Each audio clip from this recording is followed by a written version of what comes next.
पनवेलमधून मोठी बातमी समोर येते। एका लॉजमध्ये लॉजिंगच्या नावानं दुष्कृत्य सुरू होतं।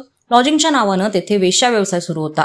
या वेश्या व्यवसायात अनेक निष्पाप तरुणी भरडल्या जात होत्या। या बेकायदेशीर वेश्या व्यवसायात काही तरुणी ढकलल्या जात होत्या, तसेच अनेक जण या ठिकाणी जाऊन नको त्या मार्गाला लागत होते।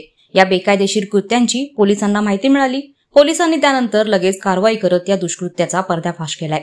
पोलिसांनी सापळा रचून आरोपींना रंगेहात पकडलं। हा सर्व प्रकार पनवेलमधील प्रशांत लॉजिंगमध्ये सुरू होता। या कारवाईत 2 आरोपींना अटक करण्यात आली आहे, तर 5 महिलांना पोलिसांनी मुक्त केलंय। पोलिसांनी बनावट ग्राहकाला लॉजमध्ये पाठवलं। तेथे लॉजच्या वेटर आणि मॅनेजरनं त्याला सुमारे 5,500 रुपयांमध्ये मुलगी निवडण्यास सांगितली। बनावट ग्राहकाने मुलगी निवडताच मॅनेजरने संबंधित मुलीला त्याच्यासोबत पाठवलं। दरम्यान बनावट ग्राहकाने पोलिसांना इशारा केला आणि लॉजमध्ये आधीच तैनात असलेल्या पोलीस पथकानं छापा टाकला। छापा टाकताना पोलिसांनी बेकायदेशीरपणे वेश्या व्यवसायात ढकलल्या जाणाऱ्या 5 महिलांना मुक्त केलंय।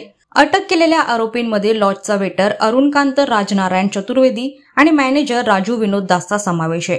तसेच लॉजच्या मालकाविरुद्ध गुन्हा दाखल करण्यात आलाय। या प्रकरणाचा तपास सुरू असल्याचं पोलिसांनी सांगितलंय। तसेच या रॅकेटशी संबंधित इतर लोकांचा शोध घेतला जातोय। दरम्यान अशा प्रकारच्या घटना याआधी देखील समोर आल्यात। पोलिसांकडून अशा संतापजनक घटनांवर कडक कारवाई केली जाते।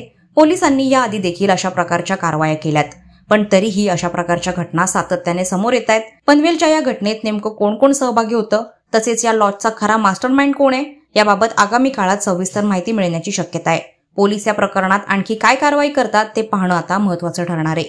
वादळवारा लाईव्हसाठी न्यूज ब्युरो, पनवेल। नवी मुंबई व रायगड जिल्ह्यातील ताज्या बातम्या आणि घडामोडींसाठी सबस्क्राईब करा वादळवारा लाईव्ह चॅनल आणि दाबा बेल आयकॉन।